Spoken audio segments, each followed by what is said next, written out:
Hello guys, मेरे YouTube channel में आपका स्वागत है। आज हम डिस्कस करने वाले हैं दोस्तों, संघवाद क्या है या संघवाद की परिभाषा क्या होती है। दोस्तों, मेरे चैनल का नाम है VIP स्टडी ग्रुप और मेरा नाम है दोस्तों गुरदीप सिंह कुशवाहा। आज अगर आप नए आए हो मेरे चैनल पर तो मेरे चैनल को लाइक एंड सब्सक्राइब करना ना भूलें और सब्सक्राइब कर लीजिएगा। बेल आइकन को भी दबाना ना भूलें ताकि आने वाली वीडियो आपको मिलती रहे। दोस्तों, हम शुरू करने वाले हैं कि संघवाद। अक्सर आपने ये शब्द सुना होगा न्यूज़पेपर्स में या कोई पॉलिटिक्स में या कोई ऐसा कोई मुद्दा जिस पे आपने ज़रूर सुना होगा संघवाद शब्द। तो इसका अर्थ होता है जो संघवाद शब्द का, उसके बारे में आज हम जानने वाले हैं। संघवाद का अर्थ सत्ता की सत्तेदारी से है।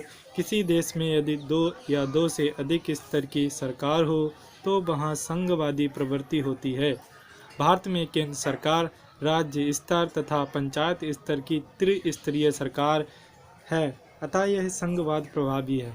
दोस्तों, जो संघवाद होता है उसका मतलब ही निकलता है कि संघ, एकजुट रहना या इकट्ठी सरकार जो एकजुट रहती है वही संघवाद कहलाता है। जैसे कोई क्षेत्र है, वहाँ पर एक ही जैसे लोगों का एक ही मत हो और बस एक ही नारा हो और एक ही तरह की सोच हो तो वो लोग क्या कहेंगे, हमारे संघवाद कहलाते हैं। संघवाद अक्सर एक विचारधारा होती है किसी एक निश्चित क्षेत्र में।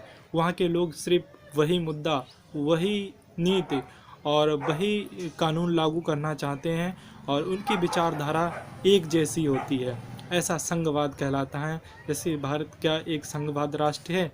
नहीं है, लेकिन अगर ऐसा ही रहा तो कुछ समय बाद हो जाएगा, क्योंकि हिंदुत्व यहाँ पर प्रभाव ज़्यादा है हिंदुत्व का, और लोग यही चाहते हैं कि बस हिंदुत्व का राष्ट्र बने, तो ये संघवाद हो सकता है। ऐसे ही आप अमेरिका का भी सुनने होंगे नाम, वो भी संघवाद देश है। वहाँ पर अनेकों संघ हैं, वही उसी के हिसाब से पूरी दुनिया भी को चलाना चाहते हैं और ख़ुद अपने देश को भी उसी हिसाब से चला रहे हैं। अमेरिका भी एक संघवाद देश है, लेकिन भारत अभी नहीं है, कुछ समय बाद बन जाएगा। संघवाद का सत्ता की सत्तेदारी से है। किसी देश में यदि दो या दो से अधिक स्तर की सरकार हो तो वहाँ संघवादी प्रवृत्ति होती है। भारत में केंद्र स्तर, राज्य स्तर तथा पंचायत स्तर की त्रिस्तरीय सरकार है, अतः यहाँ संघवाद प्रभावित देश है। मतलब अभी संघवाद स्टार्ट हुआ है जस्ट, और कुछ समय बाद संघवाद हो जाएगा। संघवाद का दूसरे रूप में हम इसका अर्थ देख लेते हैं। संघवाद सरकार का वह रूप है जिसमें शक्ति का विभाजन आंशिक रूप से केंद्र सरकार और राज्य सरकार अथवा केंद्रीय सरकार के माध्य होता है। दोस्तों, राजनीतिक क्षेत्र से इसका अर्थ ये भी निकाल सकते हैं कि एक संघवाद वो होता है जो एक केंद्र होता है, देश का एक केंद्र सरकार होती है, उसके अंडर में सभी पावर्स चली जाएं और उसी के हिसाब से कानून और कायदे चलें, तो ऐसे देश को हम संघवाद कह सकते हैं या ऐसे स्थान को हम संघवाद कह सकते हैं। या कोई ऐसा क्षेत्र जहाँ पर एक ही जैसी समाज या जनजाति रहती है, वो एक ही नियम और कानून मानती है, एक ही मत है उनका, एक जैसी विचारधारा है, तो हम इसे संघवाद कह सकते हैं। संघवाद संवैधानिक तौर पर शक्ति को साझा करता है, क्योंकि इसमें स्वशासन तथा साझा शासन की व्यवस्था होती है। आज़ादी के उपरांत से लेकर अब तक भारतीय संघवाद का स्वरूप बदलता रहा है। दोस्तों, संविधान भी कहता है, उसमें भी ये मेंशन है कि जो संघवाद होती है सरकार, उसका रूप निरंतर बदलता रहता है। प्रत्येक कुछ वर्षों में उसका रूप बदलता ही जा रहा है। और यहाँ पे जो संघवाद है वो अच्छाई से मतलब रखा गया है, ना कि ये हिंदुत्व है।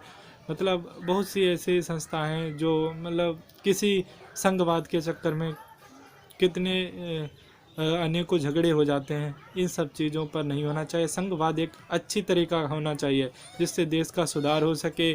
जो सही है उसको आगे लाना चाहिए, जो गलत है और उसको अपने देश से दूर हटाना चाहिए। कोई भी ऐसे नियम कानून है जो सही हैं, सच्चे हैं, तो उन्हें संघवाद को अपनाना चाहिए। ये नहीं हम मतलब जो बुरी नीतियां हैं उसका भी समर्थन कर रहे हैं, ये किसी भी देश के लिए गलत हो सकता है। आप संघवाद करिए, लेकिन अच्छी जो चीज़ें हैं, अच्छी चीज़ें लाइए अपने देश में, और अच्छी जो विचारधाराएं हैं उनका समर्थन करिए। प्रत्येक नागरिक का कर्तव्य बनता है, तभी हमारा देश एक अच्छा संघवाद राष्ट्र बन सकता है। दोस्तों, ये नहीं है कि आप दूसरे लोगों को परेशान कर रहे हैं संघवाद के चक्कर में, ये बिल्कुल गलत होता है। इसलिए आप संघवाद देश को बनाइए, बिल्कुल लेकिन उसमें सभी का ध्यान रखना चाहिए, किसी का अहित नहीं होना चाहिए। दोस्तों, ये संघवाद का अर्थ होता है। अगर दोस्तों हमारी वीडियो आपको अच्छी लगी हो तो मेरे चैनल को लाइक एंड सब्सक्राइब करना ना भूलें और मेरे चैनल से जुड़े रहिएगा। कोई भी सुझाव अगर देना है तो कमेंट ज़रूर करना। जय हिंद, जय भारत।